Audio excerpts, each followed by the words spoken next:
Prost and Mansell were on the front row, with Lauda and Rosberg on row 2. You had to go all the way back to the 7th row to find Ayrton Senna.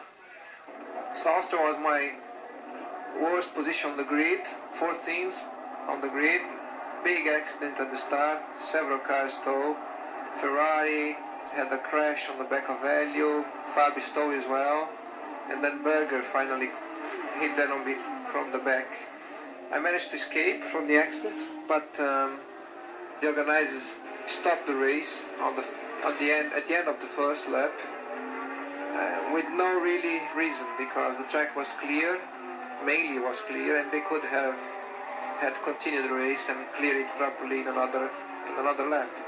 But anyway, the race was stopped, as you can see there, with the red flags and red flag and yellow flags, and we had a second start with De Angelis switched to the spare car as well, like Ferrari and Arrows, and we had the second start. I think Austria is a difficult place to start. Always we have some difficult ones. Keck had a very good start there, goes to second place, and I was behind, right in the middle of the field there.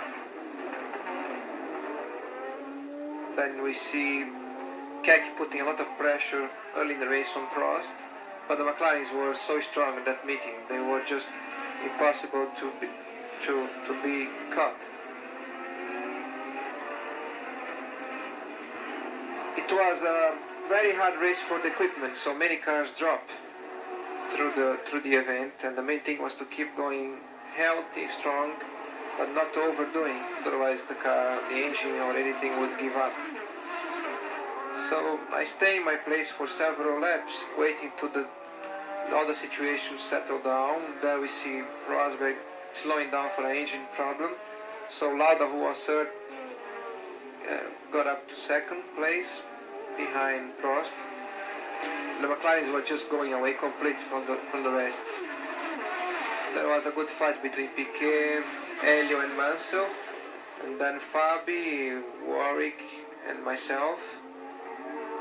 Then we see now the Chancellor is having a small accident, just a slight damage for the car, but he was luckily safe and hurt after such a huge accident.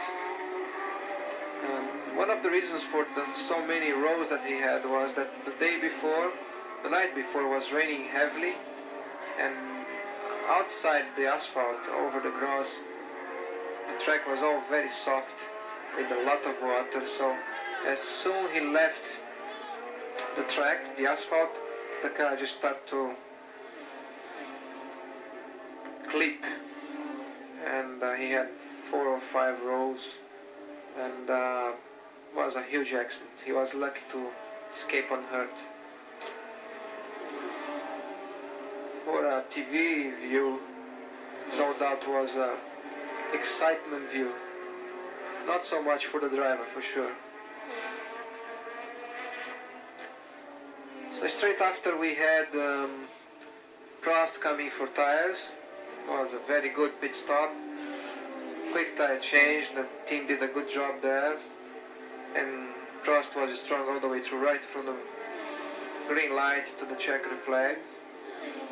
But then several cars start to drop, and the main thing was to keep clear from accidents and keep strong the car.